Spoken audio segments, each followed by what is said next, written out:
Bon les amis, avant de commencer le débrief, pas débrief, je dirais mon ressenti les amis sur ce match, parce que moi je débriefe pas, hein, c'est pas des analyses tactiques que je vais mettre dans ce match, c'est juste mon ressenti de ce que j'ai vu sur ce match, et voilà. Hein. Donc voilà, je disais les amis, avant de commencer ce débrief, si vous voulez voir ma réaction en direct de ce match, bah, vous trouverez le lien dans la description. Voilà, bon visionnage, et bonne soirée, bonne journée, ça dépend quand vous ouvrez cette vidéo. Salut. Salut à tous les amis, j'espère que vous êtes très très bien malgré la défaite du Real Madrid au derby face à l'Atlético Madrid. Donc 3-1, but de Griezmann, doublé de Morata et but de Toni Kroos. Donc défaite du Real, le Real Madrid est troisième du championnat, le Barça est premier, Gérone aussi, et l'Atlético passe à la cinquième place et ils ont un match en moins. Bon, on va rentrer dans le vif du sujet et il faut attaquer Carlo Ancelotti qui avait entré à mon avis avec une compo catastrophique. Je vais vous lire les amis de la compo. Kepa au goal donc, Fran Garcia, Vasquez sur les côtés, Odiger, Alaba en charnière, Kroos, Camavinga, Valverde et Modric. Derrière Bellingham et Rodrigo. Donc Bellingham en pointe. C'est quoi ça? Qu'est-ce que tu me fais, Carlo Ancelotti? Chouamini, il est où déjà? Chouamini, il est où? Chouamini, il est où, Chouamini? Aurélien Chouamini doit être titulaire à chaque match. Je le dis et je répète. Chouamini ne joue pas, on perd. Coïncidence, je sais pas. En plus, il est rentré, il a fait une belle entrée. Et ce milieu, Kroos, Valverde, Camavinga, Modric, j'aime pas moi. Pourquoi tu fais ça? Pourquoi tu fais ça? Franchement, pourquoi tu fais ça, Ancelotti, Carlo? Carlo, s'il te plaît. La compo qu'il fallait mettre face à cette équipe de l'Atlético, les amis. Kepa au goal, ok.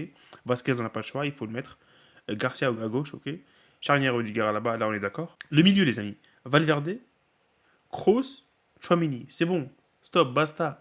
Bellingham, Rossellou, tu dois le mettre. Rossellou, il doit être là. Même s'il n'a pas fait une bonne entrée, il doit être là. Et Rodrigo, il doit avoir un joueur, une présence physique dans la surface de réparation. Rodrigo, on a vu tout le match, les amis, il rôdait autour de Modric, Bellingham, etc. Mais il n'était pas dans la surface de réparation. Il faut quelqu'un qui attire les joueurs vers lui. Par sa taille, par sa force, par son agressivité. Rossellou dérange vraiment les joueurs de l'Atlético. Il peut vraiment déranger. Regardez-moi en face. L'Atlético, ils ont trois joueurs dans la charnière centrale, avec les deux pistons sur le côté Molina et Lino. Mais ils ont Hermoso, Jiménez et Savic. Donc il y a une charnière centrale gonflée avec trois défenseurs. Et tu mets même pas un attaquant, un vrai attaquant. Tu mets pas une vraie pointe. Ça n'a pas de sens, ça n'a pas de sens. Parfois, je me dis, ces entraîneurs, ils font du n'importe quoi. Ils s'inventent des trucs, les amis, je comprends pas. Même un gamin de 12 ans, il comprend ça. Il faut mettre un attaquant sur ce match-là. Il faut mettre Rosselló. Même si c'est le seul joueur qu'on a, il faut mettre Rosselló.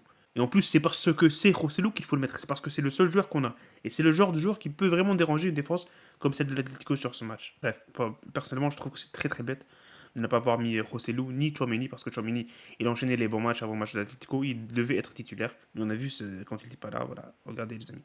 Regardez ce qui s'est passé. On s'est fait littéralement manger par l'Atlético. Et je pense que la présence de Chouameni aurait pu changer un petit truc. Mais bon, défaite au final, les amis, ça va pas changer grand chose là de parler sur si Tchouaméni était là ou pas. Mais je trouve ce qui a vraiment dérangé le Real Madrid, les amis, à part la compo qui était catastrophique, c'est le but de Morata à la 4e minute. Personne ne s'imaginait ce scénario, les amis, j'imagine, côté Real Madrid. Tu te prends un but à la 4e minute. Et après, voilà, c'est le scénario parfait pour l'Atlético Madrid. C'est le scénario parfait.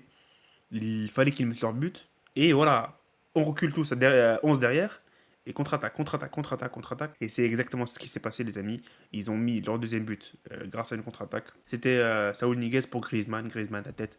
Qui est pas bon, qui est pas, il peut pas faire grand-chose. Il a fait une parade magnifique en première mi-temps sur. Je crois que c'était Morata, j'en suis pas sûr. Franchement, j'en suis pas sûr. Il a fait une grosse parade. Mais bon, après, il se prend 3 buts. Il y avait 4 tirs cadrés. Il a fait qu'un seul arrêt. Il a pas fait un match de fou aussi, mais je pense pas qu'il peut faire grand-chose. Morata, il était à 1 mètre de lui sur les deux buts. Maintenant, il faut souligner, les amis, les erreurs défensives des joueurs du Real Madrid. Bon, bien sûr, il y a plein de facteurs qui contribuent à cette défaite, mais la défense, les amis. Qu'est-ce qui s'est passé aujourd'hui? Qu'est-ce qui s'est passé? Alaba, j'ai jamais vu Alaba comme ça. Complètement perdu Alaba aujourd'hui.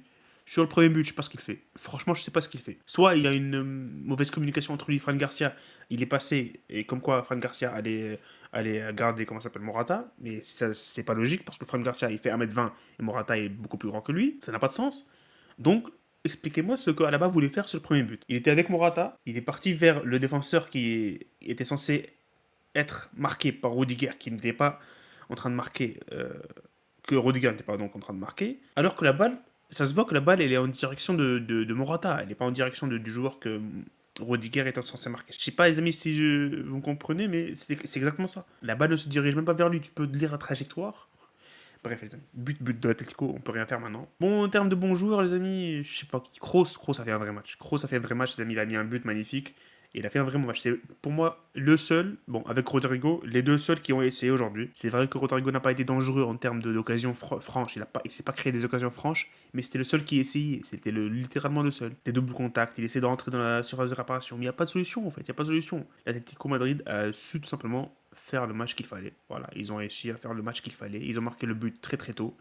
Et ils ont reculé à 40 derrière et exploité les contre. Lino qui a fait un match de fou. Samuel Lino, les amis. Je savais même pas qu'il était à l'Atlético. Littéralement mis la misère à Lucas Vasquez. Et un autre point, les amis, que je voulais aborder sur ce match. Carlo Ancelotti, pourquoi il fait rentrer Ferland Mendy? Expliquez-moi. Ferland Mendy, pourquoi il rentre? C'est le pire match de Ferland Mendy que j'ai vu de ma vie. Déjà, moi, je vais pas dire Ferland Mendy c'est le fautif. Déjà, il est pas prêt. Il est pas prêt. Ça se voit qu'il est pas prêt physiquement, mentalement, il est pas prêt. Il est pas prêt. Il le met dans un contexte catastrophique. Il perd 2-1, il met Ferland Mendy dans un derby contre Atlético Madrid et on perd. Offensivement, Franck Garcia est meilleur que Ferland Mendy, ça tout le monde le sait. Pourquoi il nous fait sortir Franck Garcia et il fait rentrer Ferland Mendy? Je ne comprends pas. Je ne comprends pas les amis. Je veux vraiment que vous m'expliquiez. Ça n'a pas de sens. Ça n'a pas de sens. Pour moi, Carlo Ancelotti, les amis, il a vraiment contribué à la défaite du Real Madrid d'aujourd'hui. Déjà, le 11, c'est pas le bon 11 qu'il fallait mettre. Et les changements, c'est catastrophique. Bon, il n'a pas trop de choix, c'est vrai, mais pas Ferland Mendy. Carlo Ancelotti, bravo, merci beaucoup pour cette défaite. À la limite, tu veux essayer un truc avec Bellingham en pointe au lieu de Rosselló, ok. Mais Tchouaméni ne doit jamais sortir du 11 du Real Madrid. C'est comme ça, les amis, c'est comme ça. Il faut l'accepter.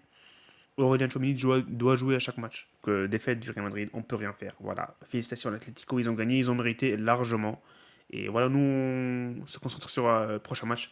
Bon, ce débrief va être court, ce ressenti. Bon, moi, je fais pas de débrief, les amis, c'est pas des analyses tactiques que je fais ici. Moi, je donne mon ressenti sur le match. Là, je trouvais que c'était un match catastrophique côté Real Madrid. On n'a pas su réagir au bon moment. Et voilà, c'est tout. Le seul moment où les amis, on a été bon, c'est après le but de Kroos. Là, il y avait un bon moment côté Real Madrid, il y a un gros momentum. Mais il y avait la mi-temps, donc ça s'est arrêté. Et après, Alvaro Morata, il nous a littéralement tué au retour des vestiaires, donc c'était mort. C'était mort, et deuxième mi-temps, il n'y avait rien eu. Il n'y a littéralement pas d'occasion côté Real Madrid. Il n'y a que les tirs lointains, tirs lointains, tirs lointains, tirs lointains, tirs lointains. On a abusé des tirs lointains, mais... Bref, défaite, les amis, défaite, il faut accepter. Il y a prochain match contre Las Palmas, il faudra gagner, c'est sûr et certain, il faudra gagner, c'est au Santiago Bernabéu. Et voilà, les amis, je crois que c'est tout, hein, je crois que c'est tout. J'ai abordé tous les trucs que je voulais aborder. Et voilà, dites-moi dans les commentaires ce que vous avez pensé de ce match. Et voilà, on se retrouve très très bientôt, les amis. Salut, et profitez des vôtres.